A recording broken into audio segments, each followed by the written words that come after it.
Tuhan, terima kasih untuk waktu dan kesempatan malam hari ini kami boleh berkumpul ibadah Zoom.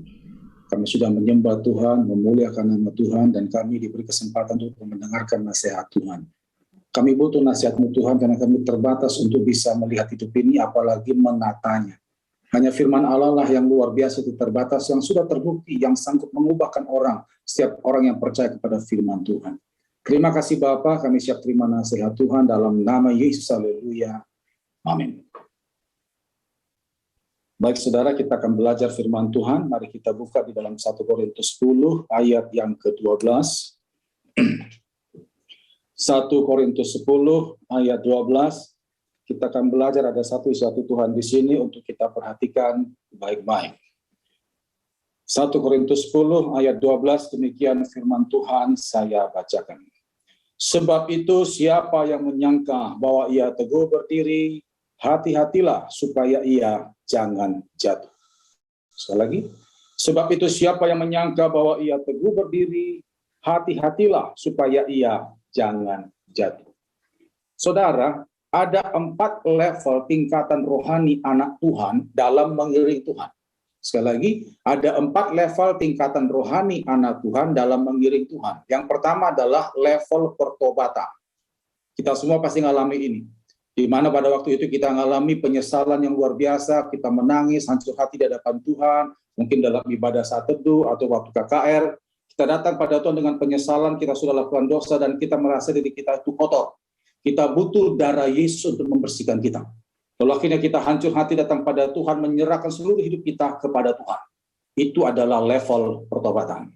Yang kedua adalah level pengujian iman. Setelah kita bertobat, kita akan mengalami masa-masa padang gurun. Di mana kita yang dulu suka berbikin dosa ini, kita punya teman-teman yang mendukung kita dalam dosa. Hari itu karena kita sudah mengambil keputusan untuk tinggalkan dosa, kita keluar dari lingkungan itu, pasti ada pengucilan, pasti ada perlawanan dari mereka. Demikian juga dari diri kita. Kita yang sudah terbiasa lakukan dosa, tiba-tiba berhadapan dengan daging kita, rasanya gimana? Nah, lebih parah lagi kalau dari orang seberang masuk Kristen, nah, itu lebih parah lagi pengujian imannya saudara. Dan semua orang pasti akan mengalami itu. Itu Tuhan izinkan terjadi supaya membuktikan, sungguhkah kita bertobat atau main-main. Ini level yang kedua, level pengujian iman. Yang ketiga adalah level diberkati Tuhan. Kita tidak selamanya diuji terus, susah terus, menderita terus, tidak. Ada masanya setelah kita lulus ujian, kita pun akan diberkati oleh Tuhan. Nah, tiap orang level berkatnya beda-beda. Berkat untuk hamba Tuhan beda, berkat untuk jemaat beda, berkat untuk pengusaha beda, berkat untuk karyawan itu beda. Yang jelas adalah cukup, saudara. Nah, kita masuk dalam level diberkati Tuhan. Karena kita lulus dari ujian, kita bisa menunjukkan bahwa kita mengasihi Tuhan, Tuhan pun juga memberkati kita. Level yang keempat adalah dipercaya Tuhan. Ini adalah level yang tertinggi. Saudara, saya berharap kita jangan cuma sekedar di level diberkati Tuhan, tapi jadilah orang yang dipercaya Tuhan. Diberkati Tuhan belum tentu dipercaya Tuhan, tapi kalau dipercaya Tuhan pasti diberkati Tuhan. Nah, untuk bisa menjadi orang kepercayaan Tuhan, dia harus lulus ujian keberkatan. Jujur saudara ya, kalau ujian kesusahan banyak yang bisa lolos. Tapi kalau sudah ujian keberkatan, belum tentu lolos. Saudara pasti tahu lebih susah ujian keberkatan daripada ujian kesusahan. Kenapa? Kalau ujian kesusahan waktu susah, ya sudah ke Tuhan lah. Mau kemana lagi? Apalagi kita punya, tidak ada. Tapi kalau sudah ujian keberkatan, punya uang, punya segala macam, nah agak berat mengandalkan Tuhan. Karena hatinya sudah mulai bercabang. Makanya kalau kita sudah diberkati Tuhan, ya mau naik level menjadi orang kepercayaan Tuhan, akan mengalami ada 2 ujian masalah berkat. Yang pertama adalah ujian pengelolaan berkat, yang kedua adalah ujian penguasaan diri. Itu akan tampak. Pada waktu kita diberkati Tuhan, berkat itu dikemanakan. Kalau saudara bisa dipercaya mengelola berkat itu untuk kemuliaan Tuhan, ditambah lagi waktu engkau diberkati tahu diri, tidak asal-asalan, tidak sombong dan segala macam, saudara, ibaratnya kita mengerti bahwa itu semua dari Tuhan, engkau akan menjadi orang kepercayaan Tuhan. Nah, saudara, orang untuk masuk level dipercaya Tuhan, ya, dia akan mengalami diberkati Tuhan. Nah, pada waktu masa diberkati Tuhan ini, saudara, kita akan temukan ada 5 dosa yang bisa memungkinkan orang jatuh pada waktu diberkati. Kalau saudara bisa lewati dosa-dosa ini, saudara tahan menghadapi dosa-dosa ini, engkau akan menjadi orang kepercayaan Tuhan. Kita akan belajar dari 5 kasus di Alkitab. Ada 5 dosa yang bisa dialami oleh mereka yang diberkati. Dan ini sudah terjadi, tercatat di Alkitab. Mereka yang diberkati, kena dosa ini, habis. Saya berharap ini tidak kena ke kita. Amin, saudara ya. Ada 5 dosa yang bisa terjadi pada waktu kita diberkati. Yang pertama adalah sombong. Mari belajar dari kasus Raja Usia, 2 Tawarikh 26. 2 Tawarikh 26. Sombong ini sangat kuat melekat pada diri orang sukses. Tidak ada orang melarat itu sombong, saudara, tidak ada. Kalau ada kebangetan itu, saudara ya. Sudah melarat, sombong lagi. Ini orang sukses, pasti dia akan kena masalah sombong. Kalau bisa lolos, saudara, akan kau adalah orang kepercayaan Tuhan. Kita lihat di sini kasus Raja Usia yang sangat diberkati Tuhan, tapi pada waktu dia sudah diberkati, dia jatuh dengan dosa kesombongan. Kita lihat 2 Tawarikh 26 ayat 1-5. Kita lihat dulu dari sisi keberhasilannya. Segenap bangsa Yehuda mengambil Usia yang masih berumur 16 tahun dan menobatkan dia menjadi raja menggantikan ayahnya Amasya.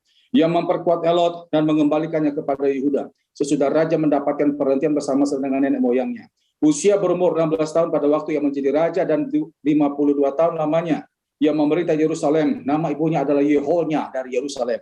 Ia melakukan apa yang benar di mata Tuhan, tepat seperti yang dilakukan Amasya ayahnya. Ia mencari Allah selama hidup Zakaria yang mengajar supaya takut akan Allah. Dan selama ia mencari Tuhan, perhatikan, Allah membuat segala usahanya berhasil. Selama dia mendengarkan nasihat pembina rohaninya, yaitu Zakaria, untuk mencari Tuhan, dan mencari Tuhan. Saudara bisa baca nanti mulai ayat 6 sampai ayat 15. Dia adalah anak muda yang luar biasa diberkati Tuhan. Sangat-sangat diberkati Tuhan. Nah, setelah dia diberkati Tuhan, perhatikan ulahnya ayat 16. Setelah ia menjadi kuat, ia menjadi tinggi hati.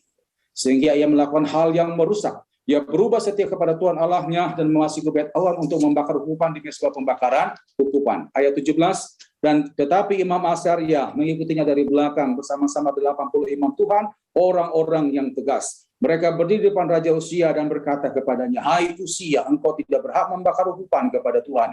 Hanyalah imam-imam keturunan Harun yang telah dikuduskan yang berhak membakar ukupan. Keluar dari tempat kudus ini karena engkau telah berubah setia. Engkau tidak akan memperoleh kehormatan dari Tuhan Allah karena hal ini."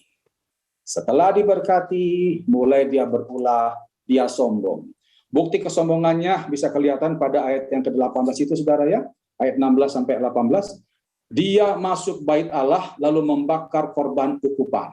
Saudara, untuk membakar korban ukupan itu adalah hak atau wewenang daripada imam di situ, bukan raja. Sekalipun itu raja diurapi, dia nggak berhak untuk lakukan itu. Nah, dia adalah ciri kesombongan. Selalu masuk kepada bagian yang bukan haknya, yang bukan wewenangnya. Itu ciri orang sombong, saudara. Bukan haknya dia sebagai raja, bukan tugasnya dia sebagai raja, tapi dia utak-atik di situ. Itu sombong. Bukti yang kedua kesombongan Raja Usia adalah, perhatikan pada ayat 19. Ayat 19. Tetapi Usia dengan bokor ukupan di tangannya untuk dibakar menjadi marah. Sementara amarahnya meluap terhadap para imam, timbullah penyakit kusta pada dahinya di hadapan para imam di rumah Tuhan dekat mezbah pembakaran ukupan. Pada ayat 19 kalimat pertama dikatakan di sana, tetapi Usia dengan bokor ukupan di tangannya untuk dibakar menjadi marah. Sudah salah, ditegur, marah. Itu sombong, saudara. Orang kalau rendah hati, tatkala dia tahu salah, ditegur, merendah, minta maaf. Kalau orang sombong tidak, sudah tahu salah, ditegur, ngamuk, saudara. Itu sombong. Akibat kesombongan Raja Usia, hari itu juga, saat itu juga, di tempat itu juga, dia langsung kena kusta, saudara. Kusta dalam perjanjian lama selalu berbicara tentang hukuman Tuhan. Dan sejak itu dia kena kusta dan Tuhan biarkan dia mati dengan kustanya. Itu karena sombong. Selama dia rendah hati, dia nurut apa kata pembina rohaninya, dia mencari kehendak Tuhan dengan sungguh-sungguh, Tuhan buat dia berhasil. Dia masuk level diberkati. Cuman sayang, dia tidak lulus ujian penguasaan diri. Dia sombong. Akhirnya pada waktu dia sombong seperti itu, dia langsung kena hukuman Tuhan. Saudara hati-hati, kalau saudara sudah diberkati, hati-hati dengan dosa yang satu ini. Amin saudara ya? Ya. Mungkin dulu pernah saudara saya sharingkan, atau pernah sharing di sini apa di tempat lain saudara ya. Saya pernah dengar kesaksian ada seorang teman saya, dia punya persekutuan doa dari para wira swasta saudara ya, ada dokter pengusaha di sana. Nah, satu saat saudara, salah satu pengurus persekutuan doa itu, ini pengusaha saudara, itu tidak pernah hadir dalam ibadah mereka, ini sebelum pandemi. Akhirnya dari pengurus ini, persekutuan doa ini, mengunjungi itu, jemaat yang tidak datang ini, pengurus ini. Nah ternyata singkat cerita, dia berkata, aku repot, aku lagi sibuk, banyak tugas, jadi nggak bisa datang. Teman-temannya berkata, ya ingatlah, semua berkat itu dari Tuhan. Kami tahu kamu lagi posisi diberkati, kamu lagi sukses. Tapi ingat, itu semua dari Tuhan. Nah, orang ini dinasihati begitu, malah marah, saudara. Dia bilang, udah nggak usah khotbahi aku tahu masalah itu kok, aku pelayanan. Aku memang hari ini nggak bisa, aku udah repot, gitu ya. Udah gini sajalah, aku titip salam sama Yesus. Wah, itu sombong, saudara. Aku titip salam sama Yesus. Itu sombong. Nah, teman saya yang ketua persekutuan doa itu, saudara, begitu mendengar omongan dia seperti itu, ya langsung sudah ajak teman-teman yang lain, udah kita pulang. Udah nggak bisa diajak ngomongnya. Saudara tahu, nggak lama setelah itu, seminggu kemudian, itu orang sombong jatuh dari tangga, saudara, lantai 2. Dia lagi renovasi rumah, lagi perbesar rumahnya, saudara, dia lagi ngawasi tukang. Ternyata dia waktu mundur, nggak lihat di belakang ada tangga, guling dari lantai 2, saudara, sampai ke bawah dan kepalanya menghantam lantai, saudara. Dibawa ke rumah sakit, nggak sempat selamat, mati di jalan. Itulah orang sombong. Hati-hati Bapak Ibu Saudara, ingat Tuhan memang senang kita diberkati, dan Tuhan senang sekali kita memang mengalami hal-hal yang diberkati oleh Tuhan. Kita mengalami berkat damai sejahtera, berkat materi, dan banyak lagi saudara. Tapi ingat, kalau sudah diberkati, jangan sampai sombong. Begitu sombong, habislah sudah. Jadi ini dosa pertama yang bisa kena dalam diri orang yang diberkati. Yang kedua adalah tidak lagi tegas terhadap hal yang menyimpang.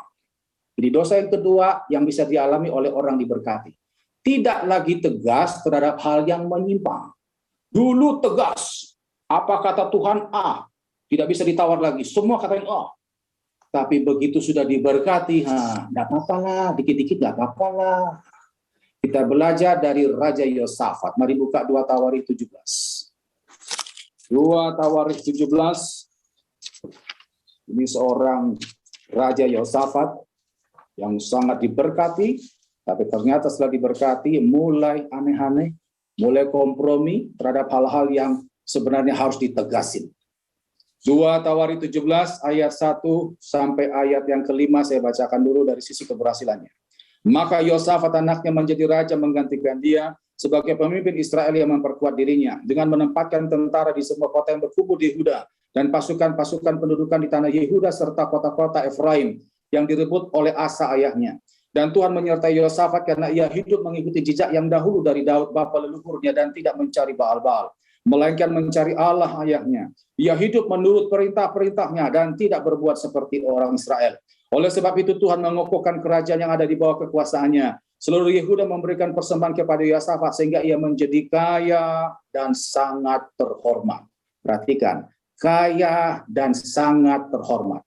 Lompat ayat yang ke-12. Ayat 12. 2 Tawarikh 17 ayat yang ke-12. Yosafat makin lama makin kuat, menjadi luar biasa kuat. Di Yehuda ia membangun benteng-benteng dan kota-kota perbekalan. Perhatikan Bapak Ibu, dari ayat yang saya baca tadi, ada 3 gelar Yosafat.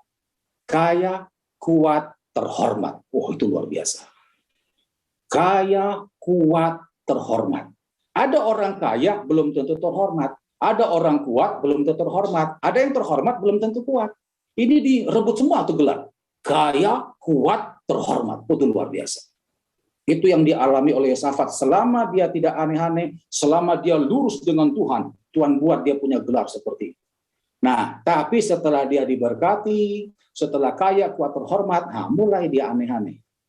Ada dua sifat aneh-anehnya Yosafat yang mulai menceng, tidak lagi tegas terhadap hal yang menyimpang. Yang pertama, perhatikan 2 Tawari 18. 2 Tawari 18 ayat 1. Ini dosa yang pertama yang Yosafat lakukan. Ketika Yosafat kaya dan sangat terhormat, ia menjadi besan Ahab. Itu dia. Ini kesalahan Yosafat, tidak lagi tegas terhadap hal yang menyimpang. Dia menjadi besan Ahab. Besan Ahab berarti dia menikahkan anaknya dengan anaknya Ahab. Saudara tahu siapa Ahab itu? Ahab adalah raja Israel Utara. Dan dia adalah raja yang sangat-sangat dibenci oleh Tuhan. Karena dia melakukan hal yang licik, saudara. Jadi Ahab ini adalah musuhnya Tuhan. Nah, coba saudara. Misalnya saudara adalah orang yang diurapi Tuhan. Lalu saudara mau menikahkan anak saudara. Kita kan kalau mau menikahkan anak kita dengan orang lain, pasti kita pelajari dulu keluarga itu, toh. Bobot bibit-bebetnya kata orang. Nah, Yosafat tahu betul ini adalah raja yang sangat melawan hukum Tuhan. Kok dinikahkan ke sana gitu? Di mana ketegasannya? Dia adalah keluarga yang diurapi Tuhan, kok nikahkan dengan keluarga yang menjadi musuhnya Tuhan? Coba kita lihat salah satu sifatnya Ahab yang sangat dibenci Tuhan, buka di dalam 2 Raja-Raja. 1 Raja-Raja 21, maaf. 1 Raja-Raja 21. Kita banyak lupa ayat saudara ya, ini pengajaran. 1 Raja-Raja 21 ayat 20 sampai ayat 22. 1 Raja-Raja 21 ayat 20 sampai 22. Kata Ahab kepada Elia, sekarang engkau mendapat aku, hai musuhku. Jawabnya, memang sekarang aku mendapat engkau, karena engkau sudah memperbudak diri dengan melakukan apa yang jahat di mata Tuhan.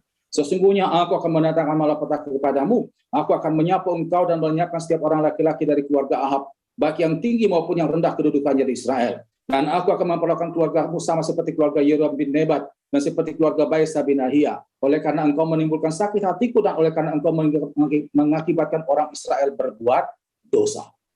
Saudara ini bisa baca pada ayat sebelumnya. Ini adalah kisah bagaimana istrinya Ahab, Isabel itu berusaha untuk merebut kebun anggurnya Nabot. Nabot itu warganya keluarga Ahab, kerajaan Ahab, saudara ya. Nah, Nabot ini pengusaha, dia punya kebun anggur, dia nggak kepingin jual kebunnya. Tapi Isabel dengan segala macam liciknya berusaha untuk membunuh Nabot dan kebun anggurnya diambil, saudara. Itu jahat di mata Tuhan. Seperti itulah keluarga Ahab, saudara. Nah, Yosafat kok bisa-bisanya nikahkan anaknya sekeluarga seperti itu? Saudara tahu hasilnya seperti apa? Akibat kompromi dosa demikian, buka di dalam 2 Tawari 21. 2 Tawari 21. Ini juga pembelajaran bagi kita supaya jangan sembarangan menikahkan anak. 2 Tawari 21 ayat 1 sampai 6. Saya bacakan saudara. Kemudian Yosafat mendapat perhentian bersama-sama dengan nenek moyangnya dan dikuburkan sampai nenek moyang di kota Daud, maka Yoram anaknya menjadi raja menggantikan dia. Jadi Yoram itu anaknya Yosafat.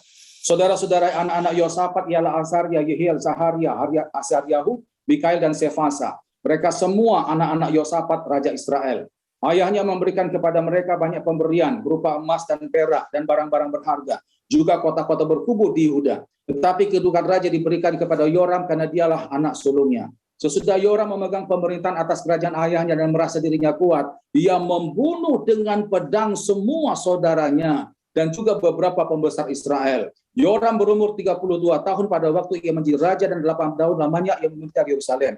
Ia hidup menurut kelakuan raja-raja Israel seperti yang dilakukan siapa di sana, saudara? Keluarga Ahab. Sebab yang menjadi istrinya adalah anak Ahab. Ia melakukan apa yang jahat di mata Tuhan. Itu dia.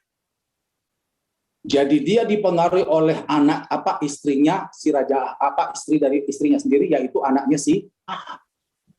Akibatnya hancur semua adik-adiknya itu, sudah bayangkan. Itulah kalau orang sudah diberkati mulai aneh-aneh. Yosafat mengalami kehancuran masalah anak-anaknya. Dia menyerahkan anak tertuanya Yoram menikah dengan orang yang dibenci Tuhan. Akhirnya kelakuannya pun juga jahat seperti keluarganya Ahab. Itu ketimpangan kesalahan yang dibuat oleh Yosafat. Setelah diberkati, tidak lagi tegas terhadap hal yang menyimpang. Kesalahan yang kedua yang Yosafat lakukan adalah dia mengikuti nasihat nabi palsu. Buka di dalam 2 Tawari 18. 2 Tawari 18 ayat 23 sampai ayat yang ke-26. Sesudah itu, 2 Tawarik 18 ayat 23 sampai 26. Sesudah itu tampillah Zedekia bin Kenana, ditamparnya pipi Mika serta berkata, bagaimana mungkin roh Tuhan pindah daripadaku untuk berbicara kepadamu? Tetapi Mika menjawab, sesungguhnya engkau akan melihat pada hari engkau lari dari satu kamar ke kamar yang lain untuk menyembunyikan diri. Berkatalah Raja Israel, tangkaplah Mika, bawa dia kembali kepada Amon, penguasa kota, dan kepada Yoas anak raja. Dan katakanlah, beginilah titah raja, masukkanlah orang dalam penjara dan beri dia makan roti dan minum air serba sedikit, sampai aku pulang dengan selamat. Gini ceritanya, saudara. Ahab ini mengajak Raja Yosafat untuk berperang melawan Gilead, saudara.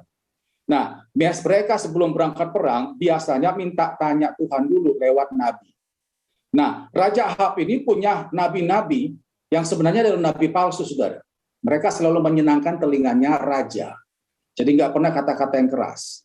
Nah, begitu Yosafat tanya kepada Nabi Zedekia, ini nabi palsu, saudara ya. Nabi Zedekia berkata, oh enggak apa-apa, majulah perang, Tuhan menyertaimu. Nah, tapi Yosafat merasa kok kayak nggak pas. Yosafat berkata pada Ahab, apa tidak ada nabi lain selain nabi-nabi ini?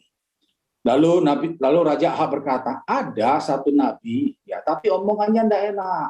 Namanya Nabi Mika.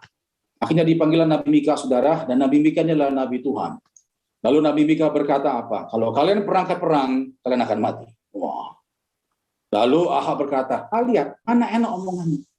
Akhirnya saudara, Nabi Zedekia yang nabi palsu itu langsung tampar Nabi Mika. Yosafat ada di situ melihat nabi Tuhan diperlakukan seperti itu, nggak berbuat apa-apa.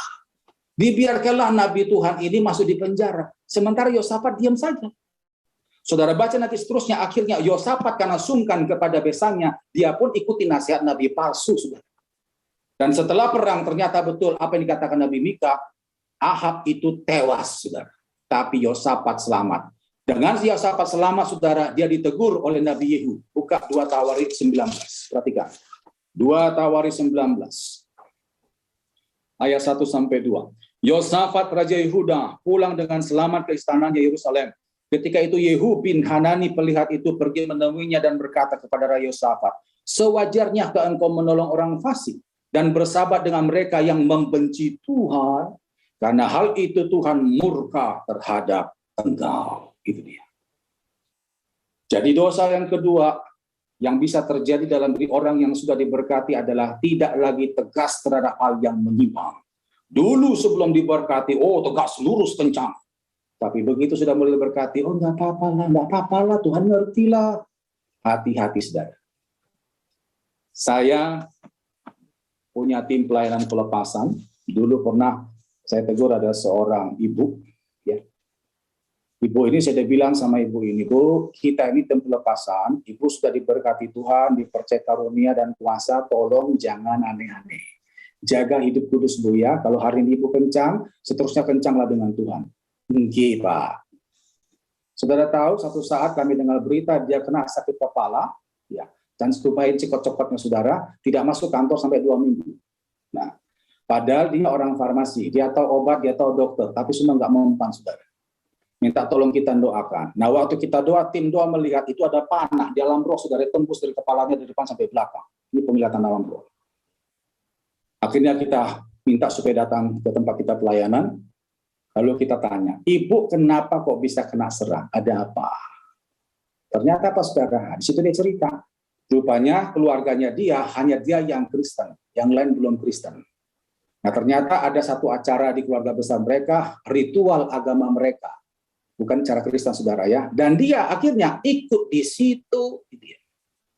Ikut juga pegang-pegang itu, saudara, ya. Sembayangan itu. Saya bilang, loh, Ibu kan anak Tuhan. Kenapa kok mulai kompromi seperti itu? Dulu Ibu bisa ngajak salah satu keluarga di sana untuk masuk terima Tuhan. Kenapa sekarang jadi kompromi? Iya, Pak, saya juga rasa gimana, Pak. Saya bilang, Bu, ya memang akhirnya kita doakan saudara. Nah, setelah kita doakan, baru dia langsung sembuh di tempat, saudara. Terus saya nasihati gini, Bu, keluarga atau orang yang Ibu segani itu, apakah bisa nolong Ibu waktu Ibu sakit seperti ini? Nggak ada yang nolong, kan? Nggak ada. Tuhan yang nolong, toh. Iya. Seharusnya Ibu lebih segan ke Tuhan daripada ke mereka. Saya bilang begitu.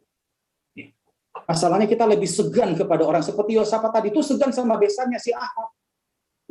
Nah, kalau kita seperti itu sudah tidak lagi tegas, maka kita akan kena disiplin daripada Tuhan. Makanya saudara, kalau saudara sudah diberkati Tuhan, dulu tegas, sekarang tetaplah tegas. Amin saudara ya. Jadi ini dosa yang kedua, tidak lagi tegas terhadap hal yang menyimpang. Dosa yang ketiga, tatkala kita sudah diberkati adalah mengabaikan Tuhan dan mulai mengandalkan kekuatan dunia. Mengabaikan Tuhan dan mulai mengandalkan kekuatan dunia. Dulu serba Tuhan, serba Tuhan, serba Tuhan. Begitu sudah diberkati, punya uang, punya koneksi, mulai bercabang pengharapannya. Dulu sangat tergantung penuh pada Tuhan, tapi setelah dia punya ini, punya itu, agak kurang ketergantungannya ke Tuhan. Kita lihat contoh Raja Asa. Mari buka 2 Tawarikh 15. 2 Tawarikh 15, Asa ini bapaknya Yosafat. 2 Tawarikh 15 ayat 8 sampai 9. 2 Tawarikh 15 ayat 8 sampai 9. Ketika Asa mendengar perkataan nubuat yang diucapkan oleh Nabi Asarya bin Oded itu, ia menguatkan hatinya dan menyingkirkan dewa-dewa kejijikan dari seluruh tanah Yehuda dan Benyamin dan dari kota-kota yang direbutnya di pegunungan Efraim. Ia membaharui mesbah Tuhan yang ada di depan bait suci Tuhan. Ia mengumpulkan seluruh Yehuda dan Benjamin dan orang-orang Efraim, Manasye dan Simeon yang tinggal di antara mereka sebagai orang asing. Sebab dari Israel banyak yang menyeberang memihak kepadanya, ketika mereka melihat bahwa Tuhan Allahnya beserta dengan dia. Jadi Asa mulai membersihkan semua apapun yang menyakiti hati Tuhan. Baal-baal semua dibersihkan. Akibatnya saudara, dia mengalami berkat Tuhan. Mari perhatikan ayat 15. Ini berkatnya. Seluruh Yudea, Yehuda bersukaria atas sumpah itu, karena dengan segenap hati mereka bersumpah setia dan dengan kehendak yang bulat mereka mencari Tuhan. Tuhan berkenan ditemui oleh mereka dan mengaruniakan keamanan kepada mereka di segala penjuru. Akibat Asa patuh pada perintah Tuhan, dia merendah datang pada Tuhan. Tuhan pun bukan hanya sekedar memberkati, Tuhan menjaga kota yang dipimpin oleh Raja Asa. Nah, setelah dia diberkati, nanti saudara baca dalam 2 Tawarikh 16, mulai kompromi. Dia mulai mengambil hati Raja Aram musuhnya. Dengan cara apa? Perkakas-perkakas rumah Tuhan itu diserahkan kepada Raja Aram. Dengan harapan nanti kalau perang, Raja Aram bisa tolong dia.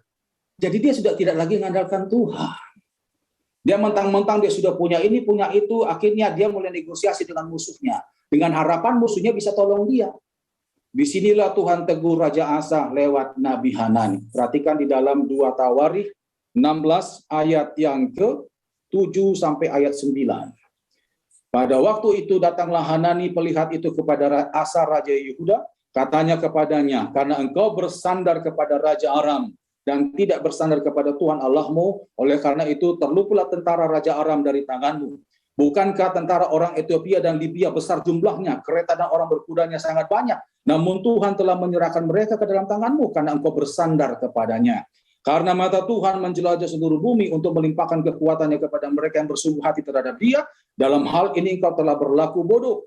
Oleh sebab itu mulai sekarang ini engkau akan mengalami peperangan. Tuhan tegur dia, hai Asa, dulu waktu kau menghadapi Libya dan Ethiopia, itu pasukannya besar, lebih besar daripada Aram. Tapi karena engkau mengandalkan Tuhan, aku membela engkau. Ini sekarang kau bersandar pada tentara Aram. Aku meninggalkan engkau. Akibatnya saudara, Raja Asa kena sakit, dan sejak itu dia tidak lagi mengandalkan Tuhan. Perhatikan ayat 12. 2 Tawarikh 16 ayat 12. Pada tahun ke-39 pemerintahannya, Asa menderita sakit pada kakinya, yang kemudian menjadi semakin parah. Namun dalam kesakitannya itu ia tidak mencari pertolongan Tuhan, tetapi pertolongan tabib. Jadi ini sudah dosa yang ketiga yang bisa terjadi tatkala kita sudah diberkati.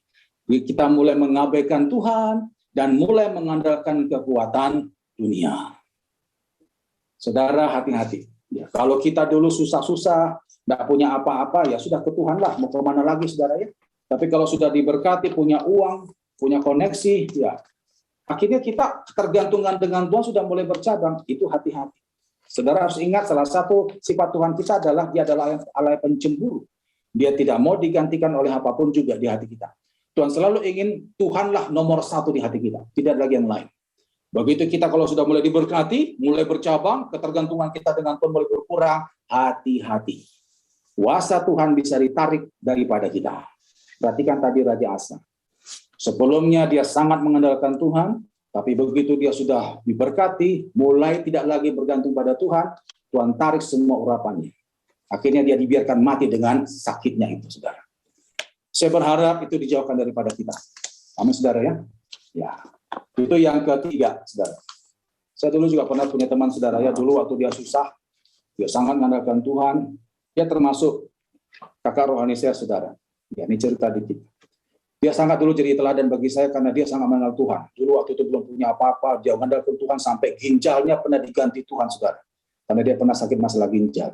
Tapi setelah diberkati, dia sudah punya ini, punya itu. Dia pengusaha juga luar biasa, sukses di Jakarta. Nah, sudah mulai jam doanya nggak ada. Mulai mengeluh, saudara, dan mulai bergantung kepada uang-uangnya dia.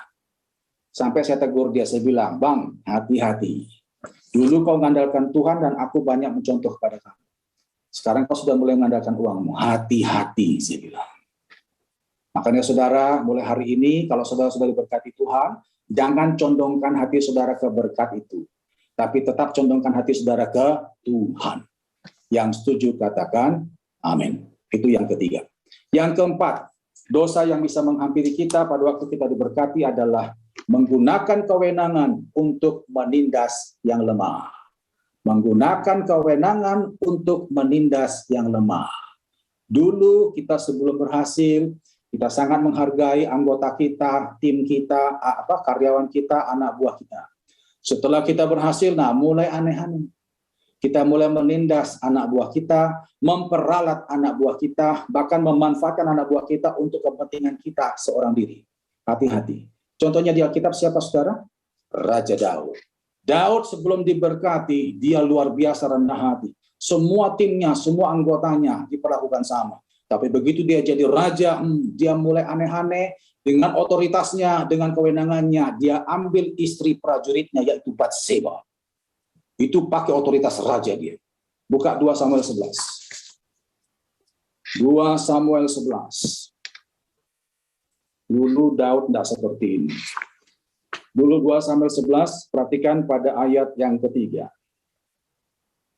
2 Samuel 11 ayat 3-4. Lalu Daud menyuruh orang bertanya tentang perempuan itu, dan orang berkata itu adalah Batseba binti Eliam, istri Uria orang Het itu.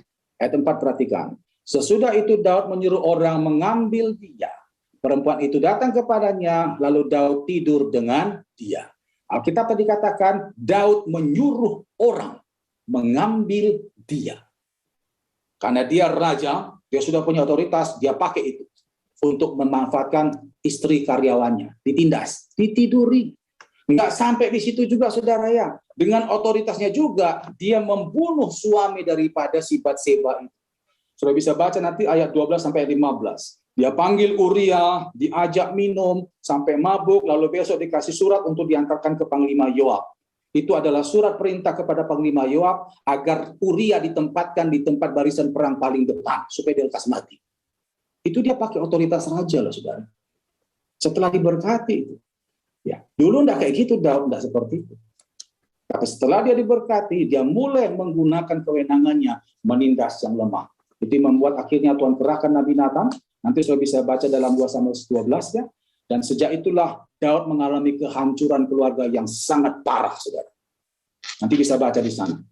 Itu masa kelam Daud yang sangat gelap dan sangat pahit yang dialami oleh Daud akibat dia main-main setelah diberkati Tuhan. Saya pernah, saudara ya, mengisi dari satu tempat, saya nggak usah sebut tempatnya. Jadi saya di luar kota, saya dijemput sama supir oleh orang itu, saudara ya, ini kebetulan pengusaha, punya gereja, punya persekutuan doa, cukup berhasil. Selama yang saya kenal orang ini, kalau bicara firman Tuhan luar biasa. Tapi itu kan di depan, saudara ya. Yang tahu aslinya dia itu adalah karyawan. Nah, waktu saya satu mobil dengan supirnya diantar ke tempat penginapan, supirnya curhat ke saya. Supirnya ini bukan orang Kristen, saudara. Dia curhat. Dia bilang, maaf Pak Pendeta, saya minta pendapat Bapak. Dia curhat, saudara, bagaimana dia diperlakukan kurang pas sama pimpinannya. Dan itu bukan cuma dia saja, yang lain juga sama, saudara. Gaji terlambat dikasih, ya. Sudah gitu kadang-kadang lembur itu nggak ada uang lembur. Ya. Saya tanya, masa sampai seperti itu, Pak? Iya, Pak, bukan cuma saya aja, banyak yang sudah kena, Pak. Kami mau keluar cari tempat lain juga, ya gimana, usia juga sudah seperti ini. Ya.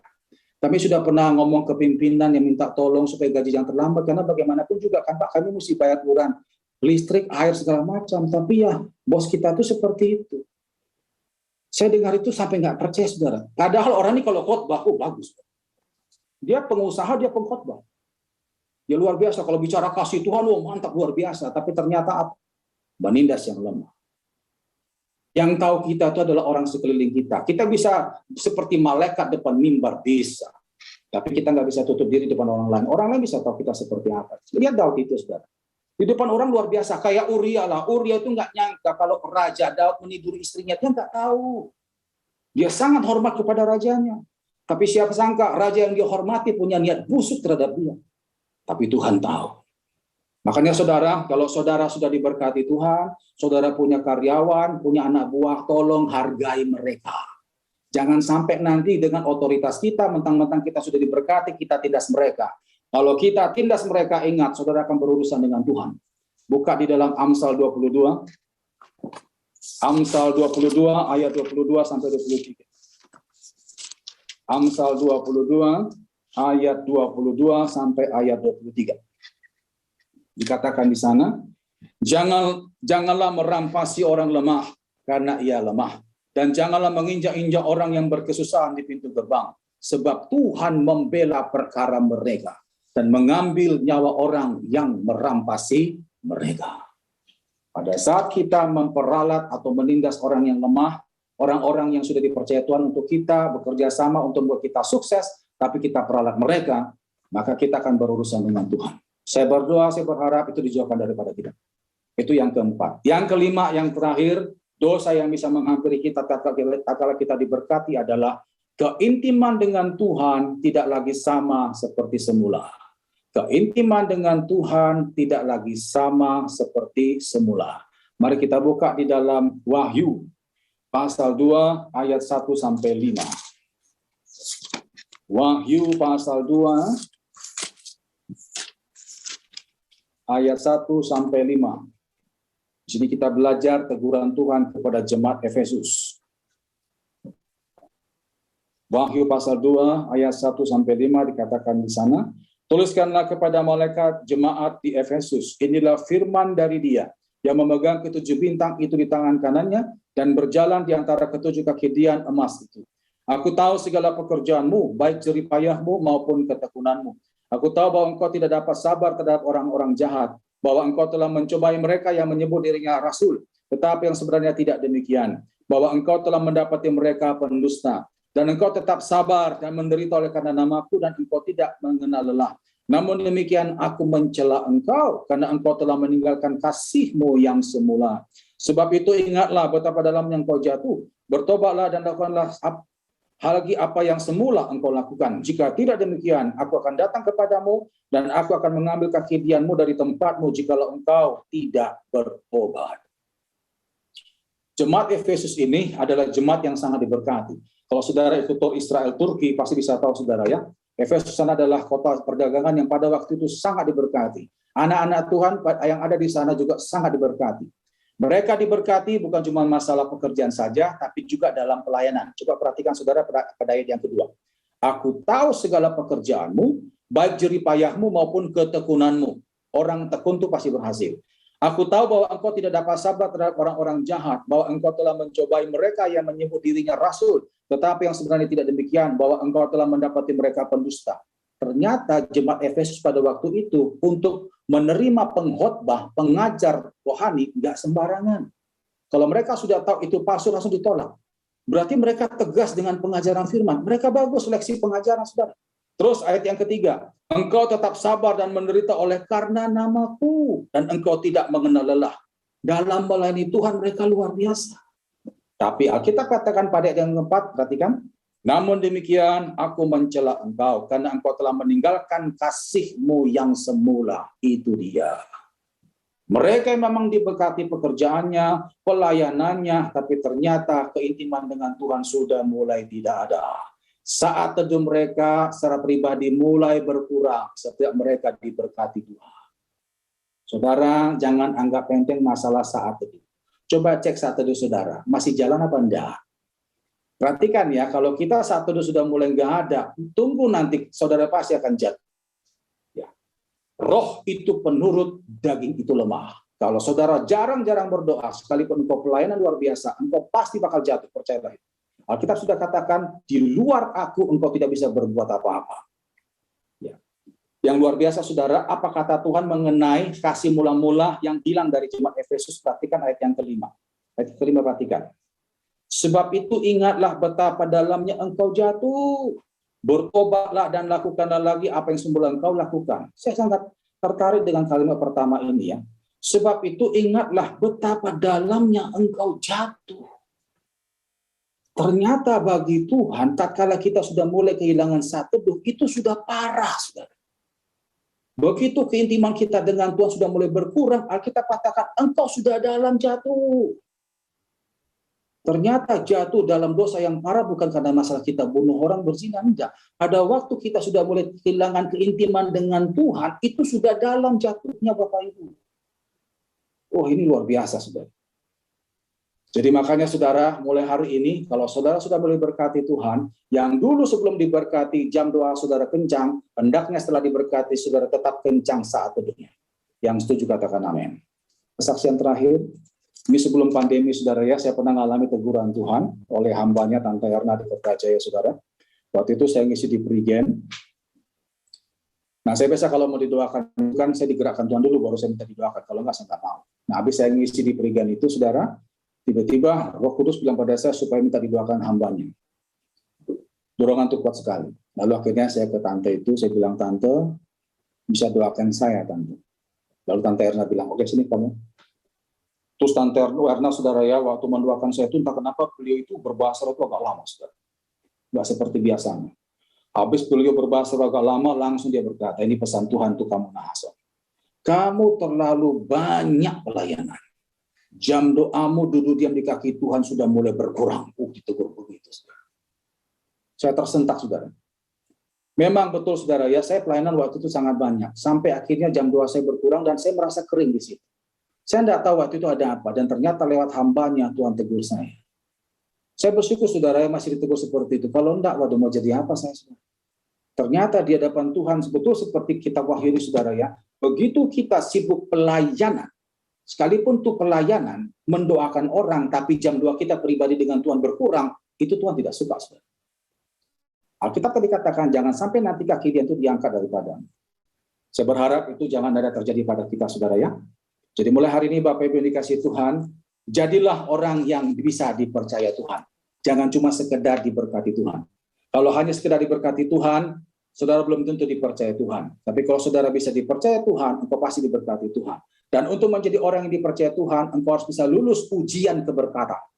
Ada 5 dosa yang seringkali membuat anak-anak Tuhan tidak lulus ujian keberkatan. Yang pertama tadi adalah sombong. Yang kedua, tidak lagi tegas terhadap hal yang menyimpang. Yang ketiga adalah mengabaikan Tuhan dan mulai mengandalkan kekuatan dunia. Dosa yang keempat, menggunakan kewenangan untuk memperalat dan menindas yang lemah. Lalu dosa yang kelima adalah keintiman dengan Tuhan tidak lagi sama seperti semula. Saya berdoa, saya berharap biarlah 5 dosa ini dijauhkan daripada kita dan kita bisa kuat menghadapi semua apapun godaan pada waktu kita diberkati. Dengan demikian kita akan naik level menjadi orang kepercayaan Tuhan. Ayat terakhir, mari buka 1 Korintus 10 tadi. 1 Korintus 10 ayat yang ke-12. 1 Korintus 10 ayat 12 kita baca bersama. 1, 2, 3. Sebab itu siapa yang menyangka bahwa ia teguh berdiri, hati-hatilah supaya ia jangan jatuh. Kita tundukkan kepala, kita berdoa. Tuhan, kami mengucap syukur untuk kebenaran firman Tuhan yang singkat dan sederhana pada malam hari ini, yang sudah mengajar kami untuk berhati-hati pada waktu kami diberkati. Kami bersyukur Tuhan, kami punya Allah yang suka memberkati.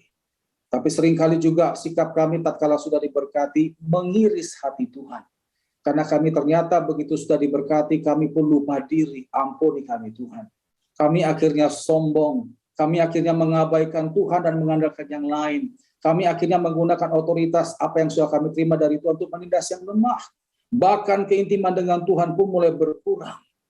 Ampuni kami Tuhan. Kami tidak lagi tegas terhadap hal yang menyimpang. Kami mulai kompromi dengan dosa. Tuhan ampuni kami. Biarlah mulai hari ini kami akan benahi diri kami. Jikalau ada 5 dosa tadi yang kami terima setelah kami diberkati, Tuhan tolong kami untuk keluar dari dosa itu. Terima kasih Bapa. Hamba sudah sampaikan apa yang Tuhan mau dan hamba terbatas. Hamba serahkan kembali kepada Engkau Allah Roh Kudus yang tidak terbatas. Teruskan firman-Mu Tuhan. Sempurnakan penyampaiannya. Materaikan kebenaran firman-Mu dan berkati kami semua. Di dalam nama Yesus. Haleluya. Amin.